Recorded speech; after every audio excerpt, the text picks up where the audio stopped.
Grabar. Sí, ahí, aquí empieza a grabar. Vamos a hacer una prueba y volvemos a entrar con la misma, con el mismo link, ¿sí? Para ver si guarda, que eso era lo único que me faltaba. Pero para que eso pase, tengo que o sea, finalizar yo la reunión, no alguno de ustedes. O sea, nosotros colgamos y tú la finalizas No, y... no, no, ustedes no se salen, yo la finalizo. Ya, ya. Ok, entonces vamos a hablar un ratico aquí como mientras grabo un poquito más.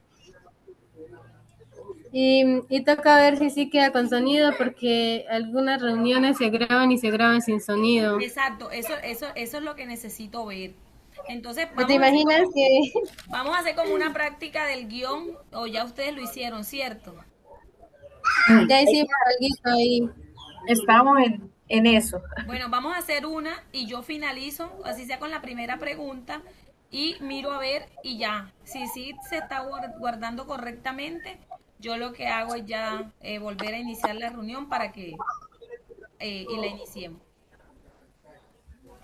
Bueno, entonces yo soy la que inicia la presentación. Bueno, muy buenas tardes para todos. Soy Luz Dari Martínez, licenciada en Educación Preescolar o Pedagogía. Niños, pueden hacer Le, silencio, que ya voy a grabar, por le damos favor. la bienvenida a este espacio de reflexión académica en el que abordaremos la evolución de la historia de la educación iberoamericana y de cómo ese recorrido nos permite comprender muchos de los desafíos que enfrenta hoy nuestro sistema educativo. Pero antes de iniciar este podcast, quiero invitar a mis compañeros a que cada uno se presente, cuente brevemente quién es y en qué lugar de Colombia se encuentra. Bueno, Chicos, yo pienso que tengamos como los micrófonos cerrados, ¿no? Y el que va hablando para que de pronto cuando empecemos la pregunta. lo va abriendo. Sí, exacto, de pronto por mayor orden. Entonces, en el orden en que estamos. Listo, entonces mi nombre es Jairzinho Beltrán. Soy ingeniero industrial y llevo 10 años trabajando con la Secretaría de Educación de Bogotá en un colegio público que se llama Manuel del Socorro Rodríguez y enseño la parte de matemáticas. Mirando pues estos temas, es como interesante mirar la parte de la historia de la educación, ¿no? Muchas veces pasamos por alto eso. Gracias. Un gusto, Yair. Sigo yo. Un saludo para todos. Mi nombre es Angie Paola Uribe Galíndez. Soy licenciada en educación infantil y en este momento estoy trabajando en Argelia Cauca y me entusiasma participar en este espacio porque pues hablar de la evolución de la evolución de la educación, no solo revisar el pasado, sino también reconocer cómo recorrido cómo este recorrido nos ayuda a comprender los desafíos actuales. Hola, un cordial saludo para todos. Mi nombre es Liliana María Marín López. Soy licenciada en Pedagogía Infantil y actualmente me desempeño como docente de preescolar y primera infancia. Yo vivo en la ciudad de Ibagué. Me siento motivada acá al conocer más sobre la historia de la educación, porque considero que el conocer el origen y la evolución de los sistemas educativos pues nos permiten comprender más las prácticas pedagógicas, eh, y creo que reflexionar sobre esos retos que aún enfrentamos como educadores. Bueno, chicos, un gusto conocerlos y pues, poder compartir de esta experiencia. Para entrar en contexto y comprender la educación, es necesario ubicarnos en el contexto del siglo XVI y el siglo XVII, cuando gran parte de América formaba parte del Imperio Español. En ese momento, la educación comenzó a organizarse alrededor de tres grandes actores, los cuales eran el Estado, la Iglesia Católica y las élites políticas y económicas. Como nos habla el autor Banks y Pérez Hidarraga, la escuela no surgió inicialmente con el propósito de garantizar los derechos a la educación para todas las poblaciones. Su función estaba estrechamente relacionada con la evangelización, en el control social y las formaciones de quienes ocuparían cargos dentro del poder administrativo colonial. En ese contexto de orden religioso, especialmente los dominicos y los jesucitas, tuvieron un papel determinante en la creación de los colegios y universidades, mientras que el Estado utilizaba la educación como un instrumento para consolidar su autoridad sobre territorios conquistados.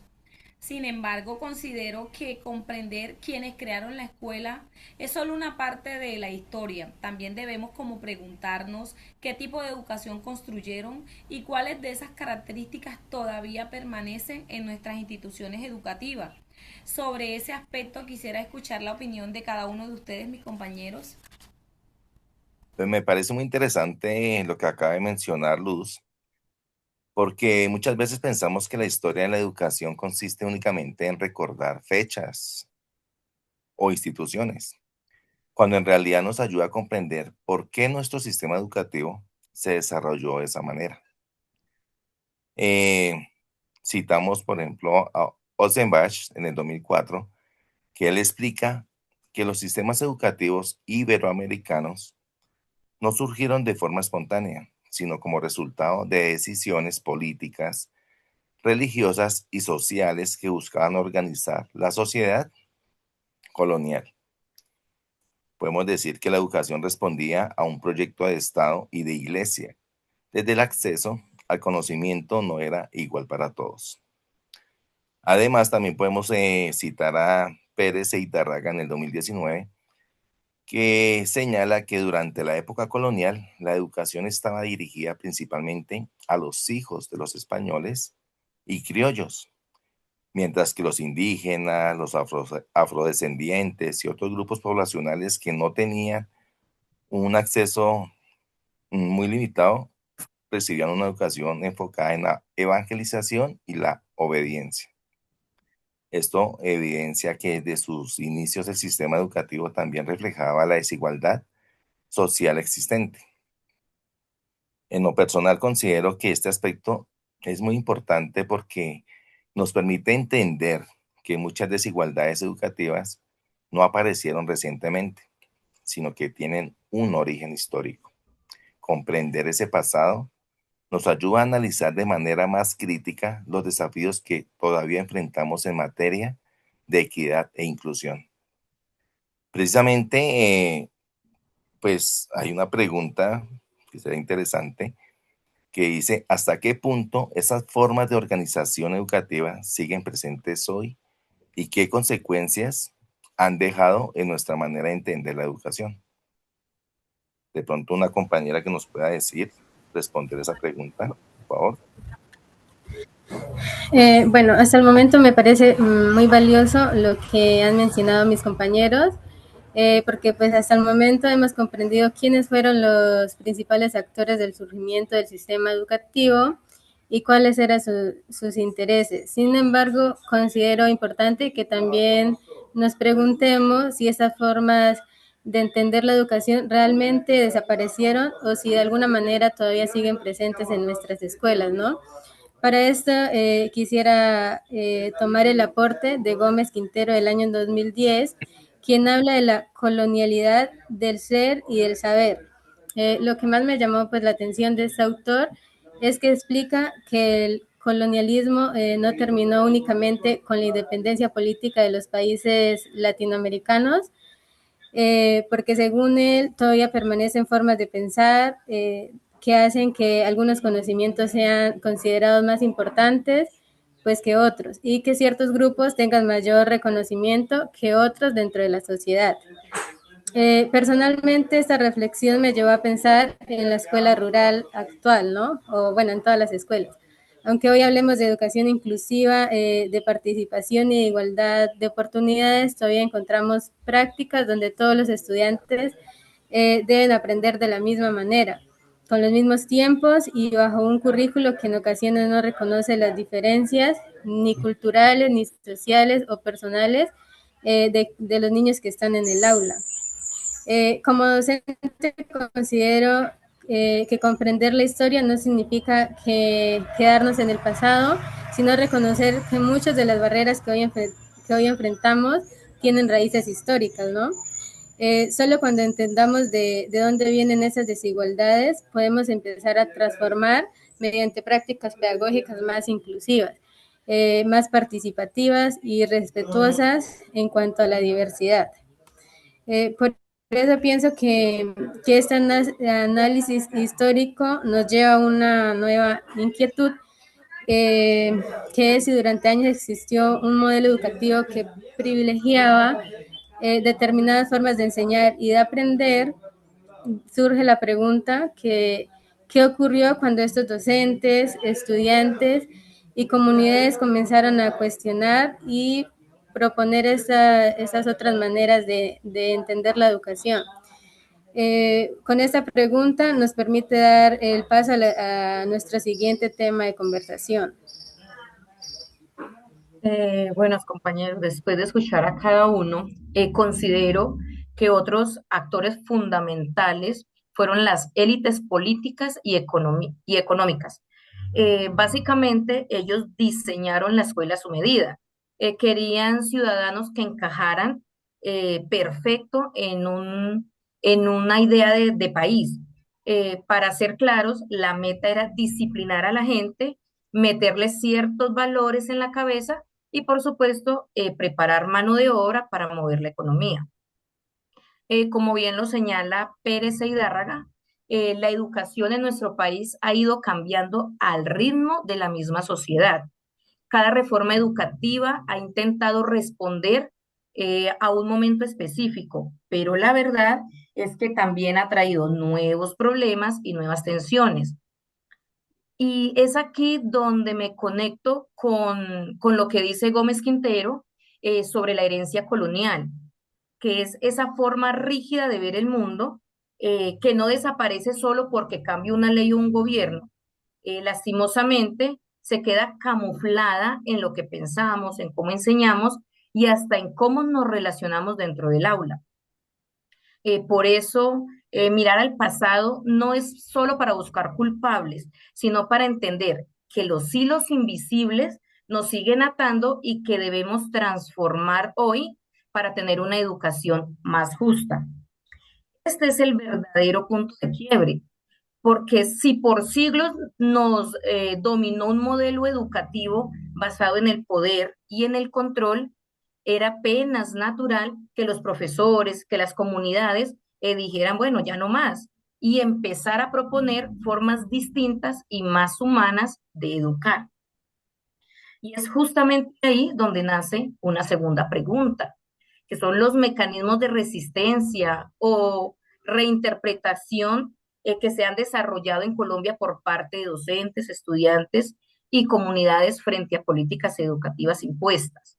Esa es una reflexión muy importante porque nos permite pasar de la historia a las acciones de la transformación que hoy siguen construyendo en nuestro país. Así es, compañeros. Creo que la reflexión que hicimos nos permite comprender un poco que si el sistema educativo fue construido para responder determinados intereses políticos y religiosos y sociales, era lógico que con el paso del tiempo comenzaran a surgir voces que cuestionaran este modelo. En Colombia esos cuestionamientos no se dieron únicamente desde las leyes o desde el Estado, también nacieron en el aula, en las comunidades y los movimientos sociales.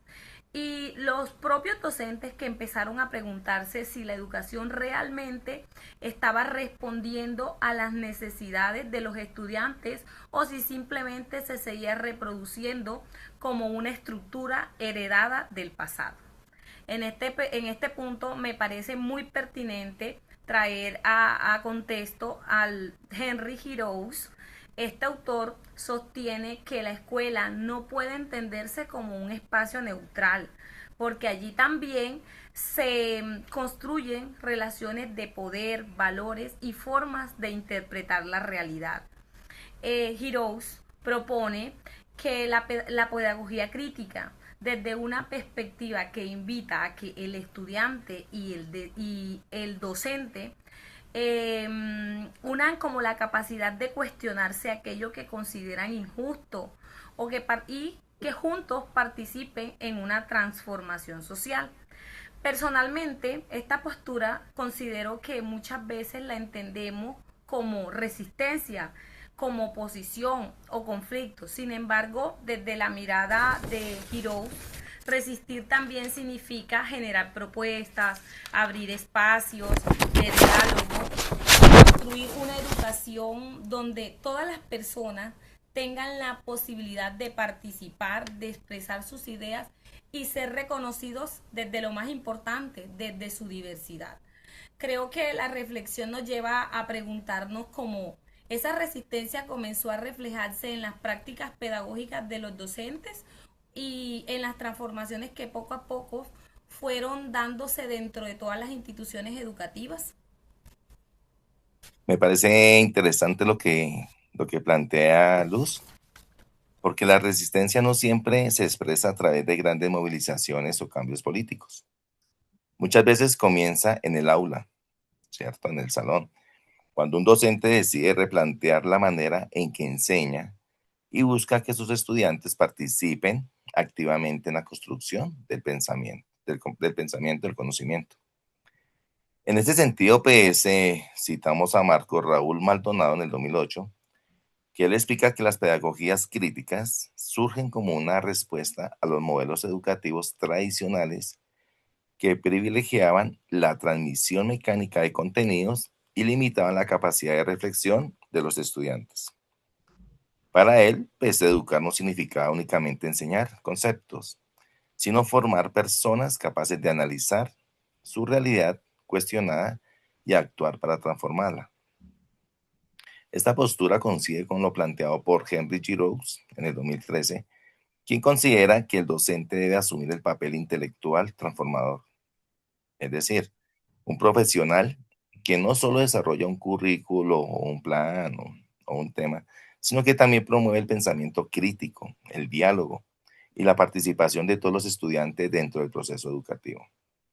Si observamos el contexto colombiano, pues encontramos múltiples ejemplos de esta interpretación.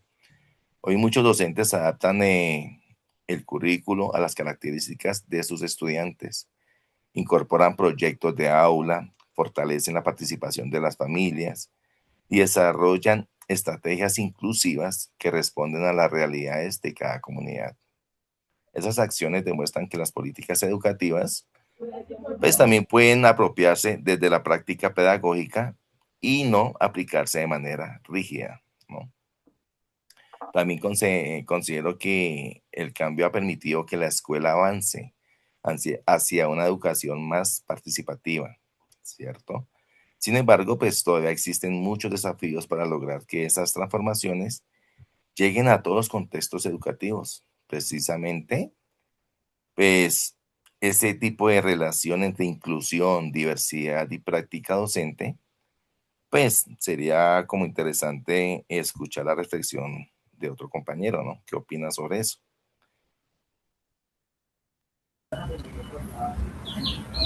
Bueno, escuchando pues la opinión de mis compañeros, pienso que cada uno de los aspectos más valiosos de estas formas de resistencia es que han permitido que la escuela empiece a reconocer que no todos los estudiantes aprenden de la misma manera ni viven las mismas realidades. Precisamente es aquí donde considero que la educación inclusiva adquiere un papel fundamental. Quisiera retomar nuevamente el planteamiento de Gómez Quintero del 2010, quien afirma que la colonialidad del saber sigue presente cuando se considera que existe una única forma válida de conocer, aprender e interpretar el mundo. Este autor también nos explica que muchas prácticas educativas continúan privilegiando ciertos conocimientos y dejando en un segundo plano los saberes propios de las comunidades, las culturas y los territorios. Desde mi experiencia personal como docente, esta reflexión tiene mucho sentido porque en ocasiones encontramos políticas educativas diseñadas de manera general para todo el país, ¿no? Pero cuando llegan al aula descubrimos que nuestros estudiantes tienen necesidades, ritmos de aprendizaje y contextos muy diferentes. Es aquí donde el docente deja de ser un simple ejecutador de normas y se convierte en lo que somos, ¿no? Profesionales que interpretan estas políticas y las adaptan para responder a la diversidad de, pues, de cada grupo, ¿no? Esta idea también es desarrollada por López López del año 2019, quien plantea que la pedagogía crítica favorece un aprendizaje significativo porque reconoce al estudiante como un sujeto activo dentro del proceso educativo. Para esta autora, señalar implica generar espacios de diálogo, participación y reflexión, donde cada estudiante pueda construir conocimientos desde su propia realidad y no limitarse a memorizar los contenidos. Para esta reflexión nos lleva a otro interrogante muy importante. Como ya conocemos la historia y también hemos identificado las normas de resistencia que han surgido en Colombia, ¿cómo podemos aprovechar ese aprendizaje para diseñar políticas educativas realmente democráticas, inclusivas y sostenibles? Me gustaría conocer la opinión de mi compañera sobre este aspecto. Bueno, yo creo que todos llegamos a un mismo punto y es el de resistir en la educación. No significa vivir en una pelea eterna con las políticas del gobierno. Significa tener la lupa crítica para analizar esas normas y la creatividad para adaptarlas a lo que verdaderamente necesitan nuestros estudiantes. Estoy de acuerdo con lo que dice Henry Giroux, eh, quien nos decía que la educación debe formar ciudadanos capaces de cambiar su entorno. Recordemos que para él, los profesores no somos simples repetidores de información, somos intelectuales transformadores, guías que ayudan al estudiante a entender su mundo y a buscar forma de mejorarlo. Y esto encaja también a lo que nos plantea Araya, que la teoría crítica no es para quedarnos sentados analizando los problemas del mundo, sino para reflexionar y actuar sobre ellos desde el salón de clase. Saber que algo está mal no sirve de nada pues, si no hacemos algo para cambiarlo. Si miramos a nuestra Colombia, está llena de historias de los profes, familias, estudiantes que le cambian el sentido a esas normas, a esas leyes aburridas a través de proyectos propios, eh, cuidando su diversidad y aferrándose a ese territorio. Esto nos demuestra que el cambio educativo no siempre tiene que ser desde los ministerios, nace desde adentro, nace desde la escuela. Para mí, esa es la mayor lección, perdón, de este viaje por la historia. La educación de verdad eh, es esa que cambia cuando nos adueñamos de ella y asumimos un rol activo frente a nuestra propia realidad. Y precisamente esa reflexión nos conduce a una última pregunta. Si la historia nos ha permitido comprender los errores del pasado y las experiencias que transforman el presente, ¿cómo podemos aprovechar esos conocimientos para diseñar políticas educativas más democráticas, inclusivas y sostenibles? Bueno, compañeros, después de analizar como este origen educativo y estas diferentes formas de resistencia eh, que han surgido a lo largo de la historia, considero que el mayor aprendizaje es comprender que las políticas educativas no pueden construirse ignorando los contextos históricos y sociales de cada país. Eh, Oshban señala que estudiar la historia y compararla con otro tipo de educación nos permite mirar este sistema educativo si ha respondido a los procesos políticos, culturales o económicos específicos. Y desde mi punto de vista, este planteamiento nos enseña que las políticas no deben copiarse, no deben imitarse de otros países sin considerar las características propias de cada territorio, sus culturas.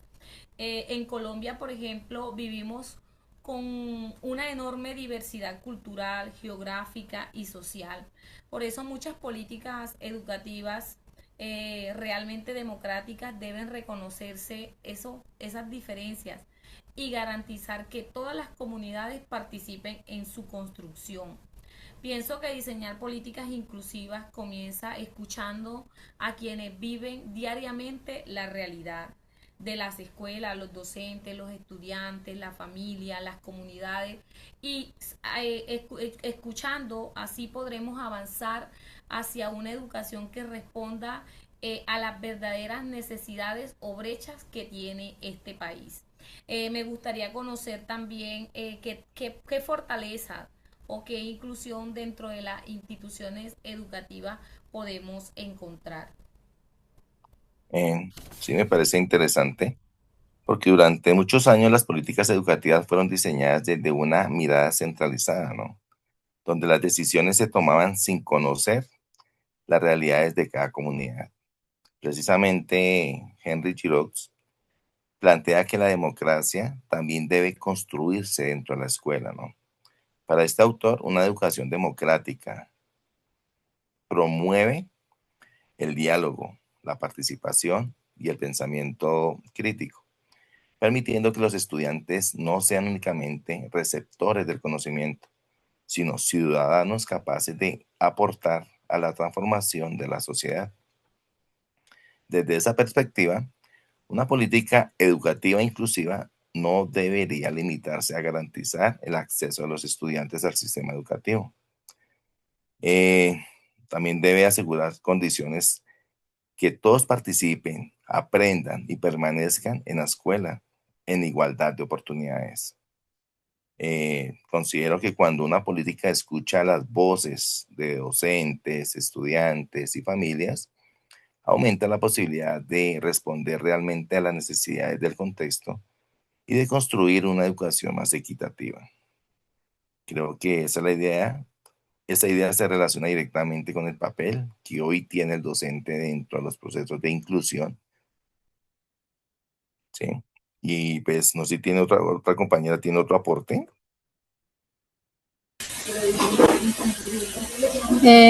Vale, también pues comparto completamente la idea del compañero porque considero que el conocimiento histórico solo tiene sentido cuando nos ayuda a mejorar nuestra práctica educativa y a tomar decisiones más conscientes frente a los retos que enfrentamos en las aulas.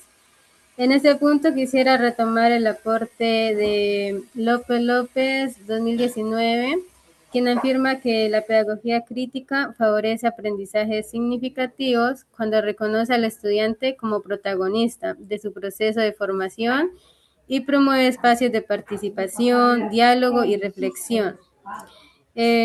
Considero que una política educativa realmente inclusiva es aquella que reconoce la diversidad como una fortaleza y no como una dificultad. Esto pues implica planear estrategias flexibles, eliminar barreras para el aprendizaje, fortalecer el trabajo con las familias y garantizar que todos los niños tengan oportunidades reales de participar y aprender de acuerdo con las necesidades y potencialidades de cada niño, ¿no? Eh, Además, pues también tomo al autor Araya 2011, que sostiene que la teoría crítica busca transformar la realidad mediante procesos de reflexión y acción. Esa idea me parece muy valiosa porque nos recuerda que los docentes no debemos limitarnos a identificar los problemas educativos, ya que también tenemos la responsabilidad ética de proponer soluciones que favorezcan una educación más justa y más humana. Me gustaría conocer cómo podemos integrar todos estos elementos con una integración final por parte de mi compañera Liliana.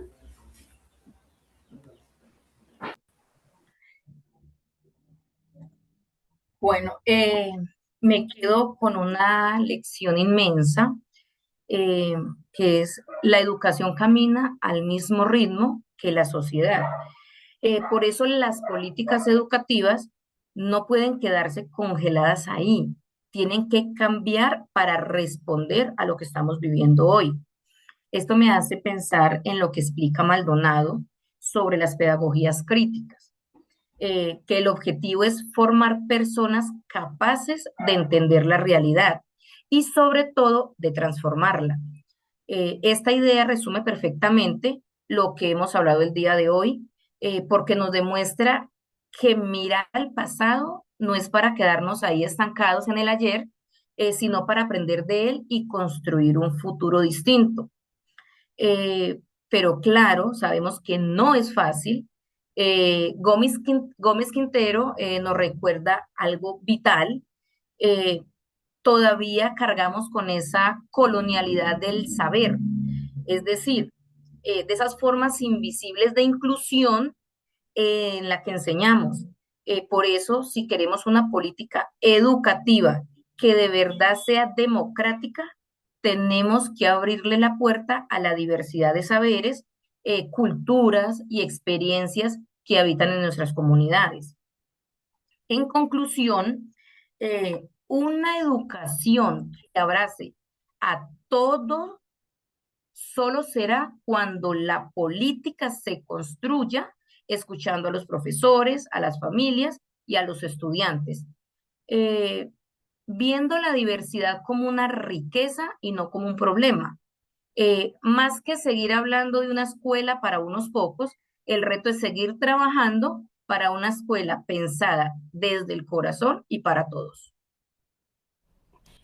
Bueno, compañeros, agradezco este espacio de reflexión, esperando que el diálogo les haya permitido comprender cómo la historia de la educación sigue teniendo una profunda influencia en los desafíos que enfrentamos actualmente.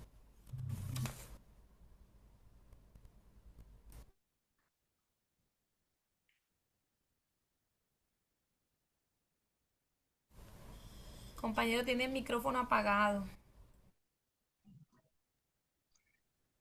Este recorrido nos permitió reconocer que las políticas educativas son el resultado de procesos históricos, pero también que pueden transformarse cuando docentes, estudiantes y comunidades participan activamente en su construcción.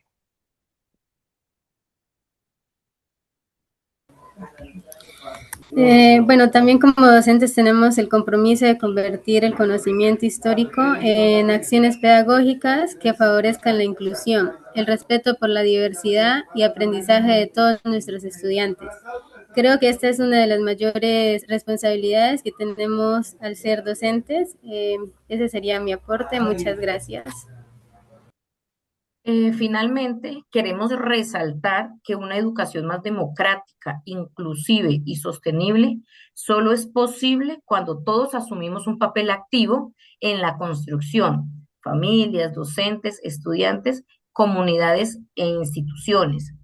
Mirar la historia de la educación nos permite entender cómo hemos llegado hasta aquí, reconocer los avances alcanzados y reflexionar sobre los desafíos que aún tenemos de aquí en adelante. Muchas gracias por este espacio. Gracias. Muy bien. Bueno, chicos, ahora necesito que se retiren, uno por uno. Ya yo los vuelvo a conectar apenas observe que esté audio bien y la grabación como quedó.